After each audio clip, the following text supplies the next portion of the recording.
Chloramphenicol. Chloramphenicol is a broad spectrum antibiotic. अब ये करेगी क्या? It is going to inhibit the protein synthesis of bacteria. So clinical uses में हम इसको यूज़ कर सकते हैं लाइफ थ्रेटनिंग हीमोफिलस इन्फ्लुएंजा की ट्रीटमेंट में, उसके अलावा पेनिसिलिन रेजिस्टेंट मेनिंजाइटिस की ट्रीटमेंट में।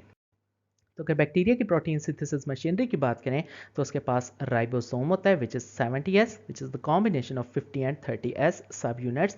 और इस राइबोसोम की दो साइट होती हैं, ए और पी साइट। इसके अलावा बैक्टीरिया के पास डीएनए होता है जिसके ऊपर कोड होता है, डीएनए से मैसेंजर आरएनए बनता है जिसके ऊपर कोडॉन होता है। एंड देन फाइनली बैक्टीरिया के पास टीआरएनए ट्रांसफर आरएनए होता है जिसके पास एंटी कोडॉन होता है। ये ट्रांसफर आरएनए अपने साथ अमीनो एसिड्स जो है वो बाइंड करके लेके आता है। अब होता क्या है कि जो डीएनए है जिसके ऊपर कोड है वो ट्रांसक्रिप्ट करता है और मैसेंजर आरएनए बताता है जिसके ऊपर कोडॉन है। अब ये जो मैसेंजर आरएनए है ये राइबोसोम के पास जाता है और राइबोसोम के पास जाकर between the two sub units which are 50S and 30S insert हो जाता है। अब जो राइबोसोम होता है that moves along the messenger RNA और इसके ऊपर दो साइट होती हैं, साइट ए और site P, and the messenger RNA moves from site A to the site P.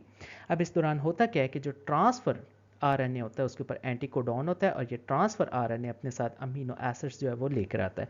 सबसे पहले transfer RNA with amino acid ये ए साइट के ऊपर आता है और पी साइट के ऊपर ऑलरेडी ट्रांसफ़र आरएनए होता है और उसके ऊपर ग्रोइंग चेन होती है अमाइनो एसिड्स की जिसे हम कहते हैं पेप्टिडाइल चेन। सो ये सबसे पहले ट्रांसफ़र आरएनए ए साइट के ऊपर आएगा और ए साइट के ऊपर आकर राइबोसोम के साथ अटैच हो जाएगा। देन होगा क्या कि इसके पास जो अमाइनो एसिड है और जो पी साइड के ऊपर ट्रांसफ़र आरएनए और इसकी जो पेप्टिडाइल चेन है उसके अमाइनो एसिड के बीच में बॉन्ड बनेगा। इस बॉन्ड को हम कहेंगे ट्रांसपेप्टिडेशन। और उसके बाद होगा क्या कि जो पेप्टिडाइल चेन है ये ग्रो करना स्टार्ट कर जाएगी। अब इस सारे सिनेरियो में हम डिफरेंट ड्रग्स दे सकते हैं जो कि डिफरेंट किसी ना किसी पॉइंट के ऊपर एक्ट करें। फॉर एग्जांपल डॉक्सीसाइक्लिन वगैरह दे सकते हैं। ये करेंगे क्या? They are going to compete the transfer RNA for the site A. ये इसको ए साइट के साथ बाइंड नहीं होने देंगे। सो ये वाला काम डॉक्सीसाइक्लिन करेगी। इसके अलावा हम जेंटामाइसिन वगैरह दे सकते हैं जो कि मैसेंजर आरएनए की एबनॉर्मल रीडिंग करवाएगी। सो एबनॉर्मल रीडिंग होगी क्यों? क्योंकि इसका जो कोडॉन है वो ही एबनॉर्मल है जिसकी वजह से जब ट्रांसलेशन होगी तो उसकी वजह से एबनॉर्मल प्रोटीन्स जो होंगे जनरेट होंगी, मिसफोल्डेड एबनॉर्मल प्रोटीन्स। ये सारा काम जेंटामाइसिन करवाएगी। इसके अलावा जो ट्रांसपेप्टिडेशन रिएक्शन होना है which is between the transfer RNA carrying amino acid on A side and the transfer RNA at the P side with the peptidyl chain. इन दोनों अमाइनो एसिड्स के बीच में जो ट्रांसपेप्टिडेशन रिएक्शन होना है इसको जो चीज़ इनहिबिट करेगी that is going to be chloramphenicol. इसके अलावा हम मैक्रोलाइड और क्लिंडामाइसिन दे सकते हैं। अब जो ट्रांसलोकेशन होनी थी ट्रांसफ़र आरएनए की from site A to the site P, इस ट्रांसलोकेशन को जो चीज़ इनहिबिट करेगी this is going to be macrolide या फिर क्लिंडामाइसिन।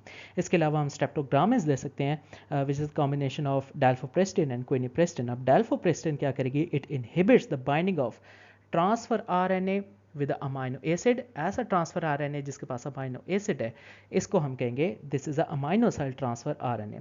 सो इस अमाइनो असाइल ट्रांसफर आरएनए को राइबोसोम के साथ बाइंड नहीं होने देगी। This is dalfopristin. और क्विनिप्रेस्टिन क्या करेगी? जो पेप्टिडाइल चेन के साथ ट्रांसफर आरएनए राइबोसोम के ऊपर ऑलरेडी है इसको पकड़कर ये डिसोसिएट कर देगी।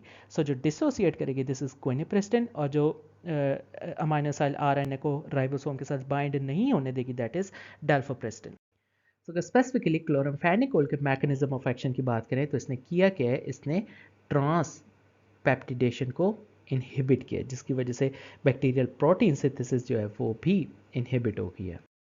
So the pharmacokinetics की बात करें, chloramphenicol is given orally or by IV injection or by IV infusion. It enters CSF and CNS. It is inactivated in the liver and excreted in the urine. Clinical use में life threatening haemophilus influenzae infections में इसको दे सकते हैं। उसके अलावा ऐसा meningitis जो कि पेनिसिलिन रेजिस्टेंट है उसकी ट्रीटमेंट में क्लोरामफेनिकोल दे सकते हैं। टाइफाइड की ट्रीटमेंट में और टोपिकली क्लोरामफेनिकोल दे सकते हैं बैक्टीरियल आई इन्फेक्शंस की ट्रीटमेंट में। सो अगर टॉक्सिसिटी और साइड इफेक्ट्स की बात करें तो dose related bone marrow depression हो सकता है। उसके अलावा ग्रे बेबी सिंड्रोम हो सकता है उन छोटे बच्चों में जिनके पास इनएक्टिवेटेड एंजाइम्स ही नहीं है। Circulatory collapse, flaccidity, vomiting, aplastic anaemia वगैरह।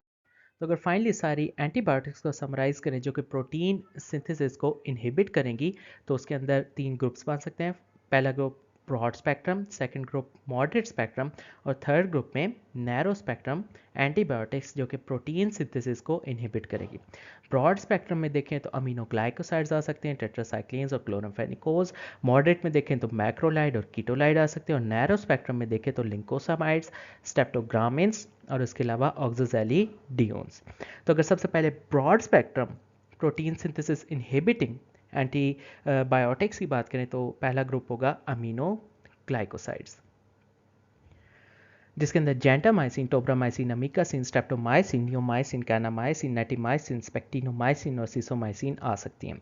सो अगर ब्रॉड स्पेक्ट्रम सेकंड ग्रुप की बात करें जिसे टेट्रासाइक्लिन्स कहते हैं, तो उसमें टेट्रासाइक्लिन, डॉक्सीसाइक्लिन, डेमिक्लोसाइक्लिन, मिनोसाइक्लिन और टिगीसाइक्लिन आएंगी। ये सारी ड्रग्स राइबोसोम के 30S यूनिट के ऊपर बाइंड करेंगी। इसके अलावा अगर broad spectrum protein synthesis inhibitors की बात करें जो कि थर्ड ग्रुप है, तो उसमें क्लोरमफेनिकोल आ सकता है which is going to act on 50S ribosomal सब यूनिट।